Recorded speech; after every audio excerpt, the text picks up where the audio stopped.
Hey, hello everyone, and welcome to a extra special episode of Pauper Ponderings. And with the release of Iconic Masters, which came out, I guess, yesterday, we got a lot of cards that were downshifted from uncommon and even rare down to common, which is really sweet for us because it's almost like a brand new set. Whereas, modern players and legacy players and, not in this case, not standard players, they get a bunch of these sweet reprints like Cryptic Command and Ancestral Visions and Thoughtseize, all these cards that are now becoming more available to them. Well, we kind of get the same thing, just that instead of them becoming available price-wise, they become available because of their legality in Pauper. So what does that mean for us? Well, there was 31 cards downshifted from uncommon or rare down to common, and I'm going to be counting down the top 10 that are most likely to see play in Constructed. So, if you guys like lists, I like lists. Who doesn't really like lists? I'm going to be going through my top 10. Now, before you see my list, go down in the comments and try to guess what I'm going to pick. If you're right, maybe you win something. Maybe you don't. I don't know. I don't know how to make it so I can tell when you paused it and saw the list. I don't know. Maybe I should make 2 videos. No, that's probably not worth it. But anyways, go down below. What do you think the top 10 are going to be? And after the video, tell me how wrong I am. Tell me how stupid I am for thinking these cards are good. Because I would like to know how dumb I am. Because I get called dumb almost every single episode, and you know what? I enjoy it a great deal. That's why I continue to make these episodes. People think, oh, you like to play these new decks, you like to, engage with the community. Actually, I just like to be called dumb a lot. So make sure you go down in the comments, tell me what my list should have been, try to guess what my list is going to be. But yeah, without further ado, let's get right into it, because I got no honorable mentions here. I got no, closies or whatever you want to call it. We're going to go right into number 10. So let's get right to the list.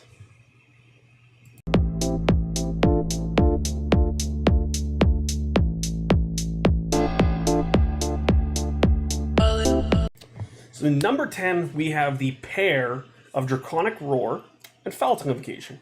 And I know what you're going to say, this is kind of cheating. Well, unfortunately, I don't really care.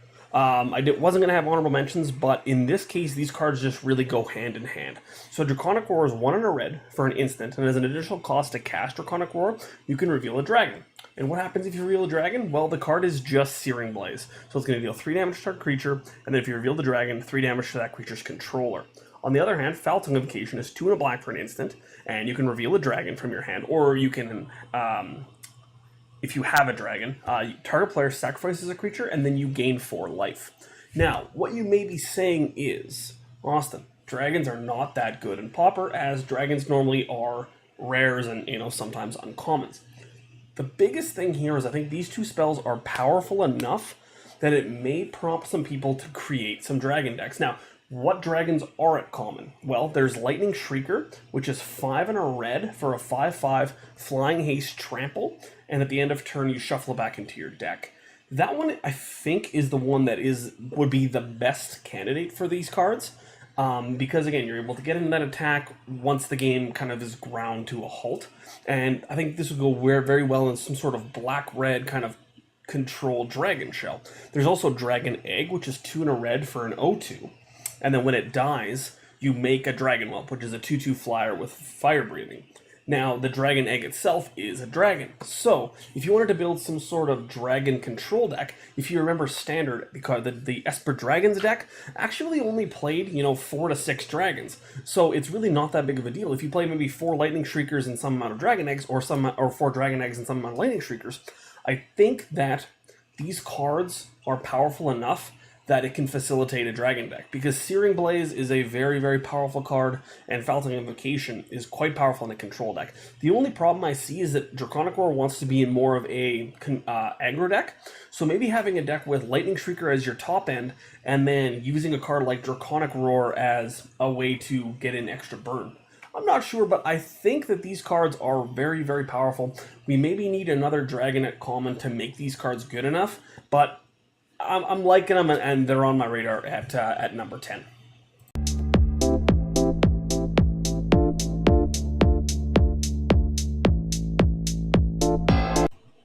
At number 9, we have Duskdale Worm.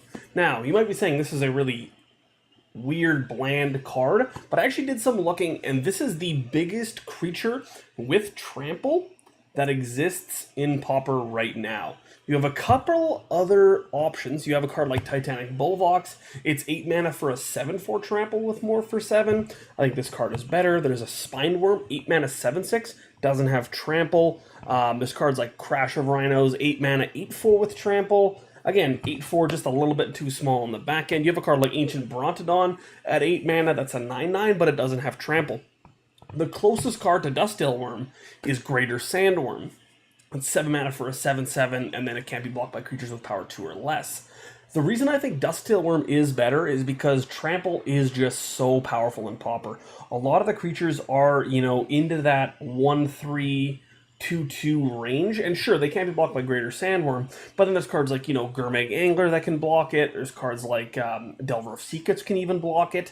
So I think the fact that this thing has trample, and there not being a lot of actual good removal spells that kill a creature like Duskdale Worm. If you look at some of the most played removal spells in the format, you have cards like Lightning Bolt, obviously doesn't kill Duskdale Worm. You have cards like Galvanic Blast, obviously doesn't kill Duskdale Worm. You have Chainer's Edict, and in this deck, which probably is some sort of like green ramp deck, or maybe even a Tron deck where you're going to have other creatures in play, Duskdale Worm is fine. Another card that really kind of matches up against this card would be Maul Splicer, which is 7 mana. You make a 3/3, a 3/3, and a 1/1. Those 3/3s also have trample, but I think in the case of Duskdale Worm, the fact that it is 7/7, it has trample, I think it makes it just good enough that it could see some play in some decks. Maybe a little vanilla, kind of boring for number 9, but that's kind of what you have to do sometimes.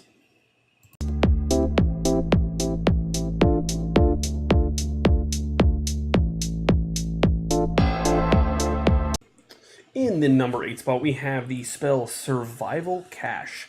This is the first of 2 rebound spells I have on this list, and this is just a very powerful card originally from Rise of the Eldrazi.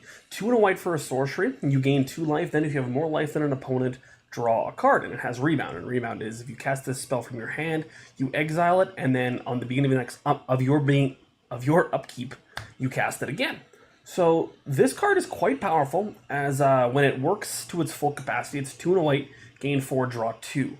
Against any sort of like red burn deck or anything like that, this card is going to be very, very powerful. The burn decks in Pauper are good, but they kind of take a couple turns. They more have inevitability than anything, with cards like Curse of the Pierced Heart and all of their just really powerful legacy-fueled burn spells like Flame Rift, like Lightning Bolt, like Chain Lightning. These are cards that even the modern deck doesn't have access to.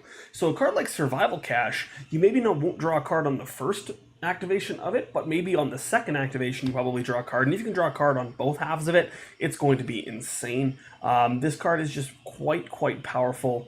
Even against any sort of aggro decks, I can see this card slotting into a lot of different white sideboards. And it was a good card back in Rise of the Eldrazi Limited, and I think it'll be a good card again here in the Pauper format in some capacity.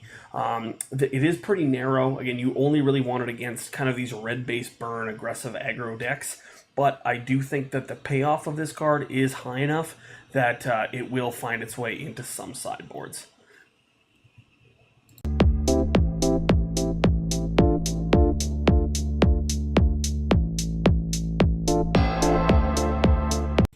All right, and at number 7, we have another, cheater in Jace's Phantasm and White of Precinct 6. Again, the only reason these two are together is because I think they are pretty much locked together in terms of playability. And what kind of deck would these cards go into? Well, these cards would go into some sort of, I would say, mill aggro deck. There are a couple of cards at common that allow you to mill a decent amount of cards off your opponent's library to facilitate both of these two creatures. So you have the card Mind Sculpt, which is 1 and a blue for a sorcery and mills your opponent for 7. Then you also have the card Paranoid Delusions, which is blue-black, and its target player mills 3, and then it has Cipher. So I guess the best case scenario for this deck would be to play Jace's Phantasm on turn 1. On turn 2, cast Paranoid Delusions, put it on the Jace's Phantasm, so then you're milling them for 6, and then the turn after that, it automatically becomes a 5/5 flyer. So these cards are quite powerful. White in conjunction with the Jace's Phantasm and these mill spells are going to produce something close to something like a maybe 3/3, 4/4, and sometimes even a 5/5 for one in a black, which is quite the rate. You don't normally see that in black. So I think these cards have some amount of potential. Whether or not there's enough cards to go around them is yet to be seen, but I know people love their mill decks, and these would be the cards to possibly facilitate that deck. We've seen a card like Jace's Phantasm be decent in the modern format, so it only serves to kind of make sense for a card like Jace's Phantasm to be okay in the Legacy, or sorry, in the Pauper format. And then also you have a card like White of Precinct 6, kind of would be the lieutenant to Jace's Phantasm's captain. But I do think there is some potential here. Maybe the cards aren't there yet, and maybe we'll see them in a couple of sets. But right now I'm going to definitely keep my eye on this pair of undercosted threats.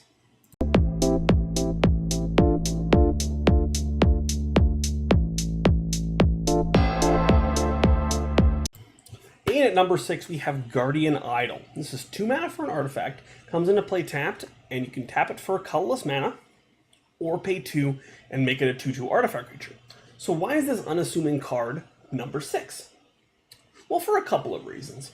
In a format like Pauper that is so, resource heavy, there's a lot of cards where, a lot of times where you're going to have a lot of cards in play, there's a lot of removal spells, but the threats are very, very low powered. You get into spots where you kind of grind. I have nothing, you have nothing.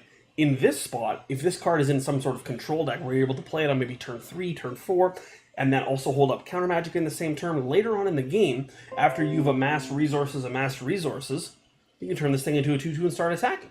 There was a couple of years ago, there was a blue-white control deck in Standard that's one of its main win conditions was actually just the card Mutavault. And this card functions very similarly to Mutavault in Pauper, in that it's a mana source early, and then in the late game it can start to attack, it can start to block, it can pressure a life total when maybe you shouldn't be able to.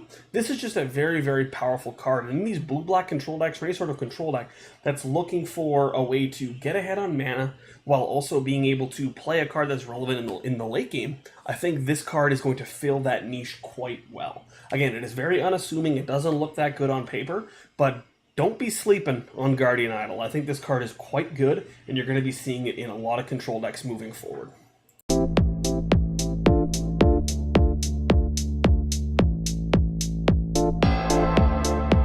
Alright, in at number 5, we have the counterspell Dissolve. It's 1 blue for an instant, obviously. Counter target spell, and then scry 1. So, why is this card good? Well, it just adds another piece to the control deck's arsenal. Now, I've long said that the blue-black control deck is horrific, and I still stand by that. It has gotten a little better. Cards like Thorn of the Black Rose, as well as the downshift of Seagate Oracle from... No, it's always had Seagate Oracle. Never mind, that was dumb. The downshift of, or the new printing of Thorn of the Black Rose really has done a lot to give that deck the card advantage that it so desperately craved. Now, this card, it probably is not like a 4 of or anything like that, but this is just a very, very good versatile counterspell. You don't normally get an effect like this tacked on. The decks already play stuff like Exclude, and then they play, hard counterspell, obviously, and then things like Mana Leak. Depending on what they want to do, though, they play cards like, Probe, which counters a target spell that costs 2 or less, and then it has a kicker of 2, and you can counter something that costs 3 or more as well. So this kind of just slots into that spot, I think. This card is quite good. It's going to keep the answers flowing. It's going to keep, basically, your deck just running smooth, and just, it might not show up in large numbers, maybe 1 here, 1 there, but just giving the blue decks just another piece is very powerful. I'm sure a lot of you don't want to see that, as blue is probably the best color in Pauper by a wide margin. But just giving it another piece, and that's how it finds itself at number 5 on this list. Now, before we get into the top 4, now pause it. I know you paused at the beginning, but pause it now. Try to figure out the top 4 cards that are left. And I'll see you in 1 second.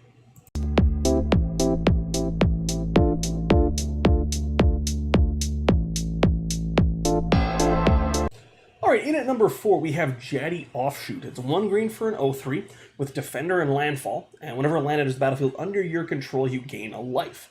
So why is this card, so crucial and so high up on this list, or low on this list, however we want to put it? Is because I really value small incremental life gain against any sort of mono red burn deck or goblin deck or anything like that. The reason I do is because there's always going to be cards like Searing Flesh that are going to stop you from gaining that big chunk, something like Life Goes On or Feed the Clan, where, try to gain 10 life, in response, you can't gain life this turn. The thing with Jetty Offshoot is it's not only a body to get in front of things like possibly Kill the Marauders or something like a Goblin Sledder, it's also a card that's going to, just over the course of a game, if you have even, look at this, like a come into play tap land that gains you a life, this thing is going to gain you another life, so it's 2 life. Or an Evolving Wild is going to gain you 2 life, or a Terramorphic Expanse is going to gain you 2 life. So just being able to incrementally gain 1 or 2 life every single turn is a lot more potent against a red deck that has answers to your large life gain chunks.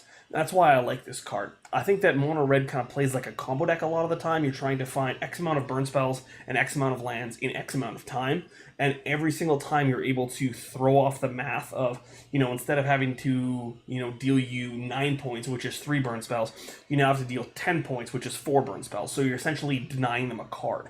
And then if you get them to waste, say, a Chain Lightning or Lightning Bolt on this thing, it's gaining you another Lightning Bolt that they're going to have to rip. So I like this card for a number of reasons. I think it slots into a lot of green sideboards. It's a little bit under the radar, like a lot of the cards on this list. As we go into the top 3, the cards are going to get a little bit more impactful and possibly main deckable cards. But right now, this is a good role player, and it's going to be seen play in a lot of these green kind of mid-rangey style decks.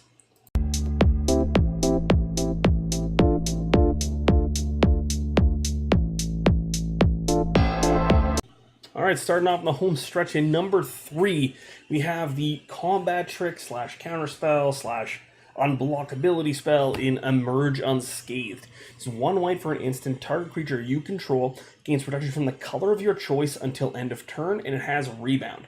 So again, like Survival Cache, if you cast it from your hand, you exile it, and at the beginning of your next upkeep, you cast it again. So the best way to use this card, I've found, is as a protection spell, and then when you untap, use it to make one of your creatures unblockable. So any sort of Voltron strategy, any sort of, maybe some sort of heroic deck could use this card, or any sort of aggro deck could use it not only as a defensive spell, but also an offensive spell. And that's why I find that it's so powerful, because you're able to, counter a spell and then untap and then possibly give your biggest creature unblockability to an extent, to be able to kill them. This card is very versatile. The fact that it has Rebound makes it so powerful. And there's not a lot to say about it. It just really fits into a lot of spots where you're looking to kind of protect the queen, or kind of build this battle cruiser, possibly in some sort of Boggles deck. I know that the Boggles deck doesn't have a lot of ways to get through. Obviously, they have a card like Rancor, but a card like Emerge Unscathed could actually be quite good in that deck, in that you're able to, sometimes you have this gigantic Boggle with 2-3 Ethereal Armors on it, a Hyena Umbra, whatever you want. It's something like an 18/18, but they have, with a bunch of Goblin tokens in play, and you just can't get through. So the fact that this thing allows you to not only possibly protect it, I don't know what could really stop it, some sort of mass pyroclasm or some sort of effect, and then giving it, protection from red or protection from black on your turn and allowing it to attack through is quite powerful. The only issue with that is that, say, if you have to give it protection from green or protection from white, it's going to be tough because all of your white ores are going to fall off. So maybe that's not the best home for it, but I do think a Combat Trick or a Counterspell-ish type card, as powerful as this, will see some amount of play.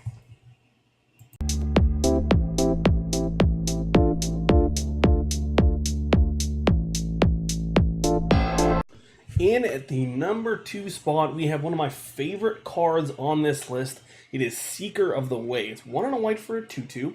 Human warrior with prowess. So whenever you cast a non-creature spell, it's going to get +1/+1 till end of turn. And whenever you cast a non-creature spell, Seeker of the Way gains lifelink until end of turn. So this card, I'm not sure if there's a deck out there for it right now, but this is a very powerful card in any sort of, blue-white tempo deck. I can see it going into something like a blue-white Delver deck. any sort of... It pairs best with blue, but I can see it going in some sort of red-white kind of burn style strategy, as Seeker of the Way is a really good way to break open the burn mirror, as you're able to play this, pretty powerful threat. If you play Seeker of the Way on turn 2, and they aren't able to kill it on their turn 2, you can untap, possibly play 2 to 3 spells on your turn, make this thing like something like a 4-4 or a 5-5, get in there for 5, that's a 10-point light swing, it is huge. This card also pairs really well with a card like Emerge Unscathed, which was the number 3 card on this list, as you're able to make it bigger, attack with lifelink, and then untap, possibly make it bigger even again with lifelink. Again, it's a free spell. This card is very, very, very good. It saw a lot of play when it was legal in Standard, and it sees play from everything to sometimes in Modern to Cube. This card is fantastic. I'm not sure if there's a deck for it right now, but if there isn't, there most likely will be soon. And I think that deck kind of looks like blue-white or white-red with some amount of, Emerge Unscathed type cards, or a lot of cantrips, a lot of cheap spells to make this card as good as it can possibly be. Another card that possibly pairs well with this is Thornbind Archers, or the Archers from Hour of Devastation is 1 in red for a 2/1. Whenever you cast a non-creature spell, you deal 1 damage to your opponent. So these two cards work really well together. They want you to play a lot of spells, and I can see those kind of cards possibly making their way into a deck. And if you're watching this, and if you have a deck like that, I would love to play it. So make sure you send it. All my description for a deck list submissions is in the description of this video. But we got one more card left. And I know a lot of you thought number 1 was going to be Seeker of the Way. So, what do you think number 1 is?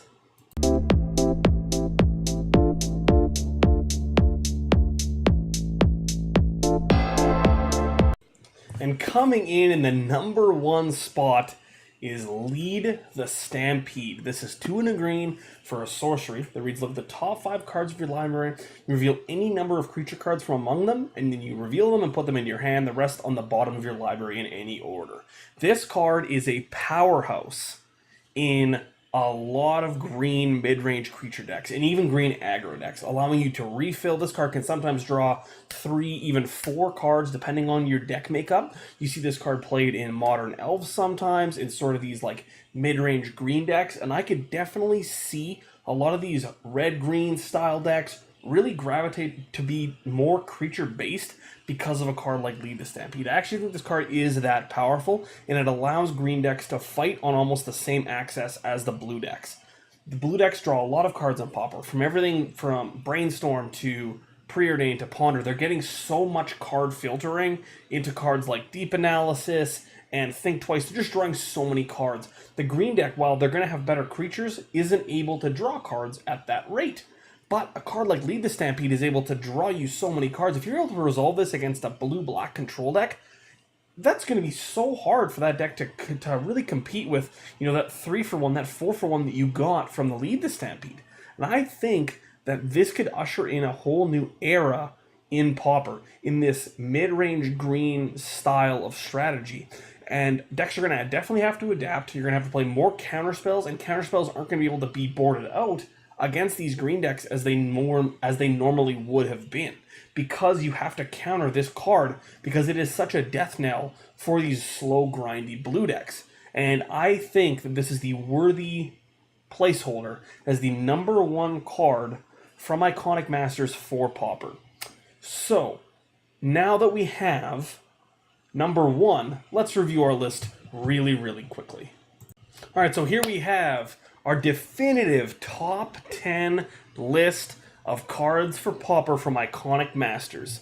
Run through it one more time. We got Draconic Roar and Falcon Invocation in the 10 spot, Duskdale Worm in the 9 spot, Survival Cache in the 8 spot, Jace's Phantasm in 7th, Guardian Idol down in 6th, Dissolve in 5th, Jaddy Offshoot 4th, Emerge Unscathed 3rd, Seeker of the Way 2nd, and our number 1 card for Pauper from Iconic Masters, like we just said, is Lead the Stampede. So, after you've seen this list, what do you think of it?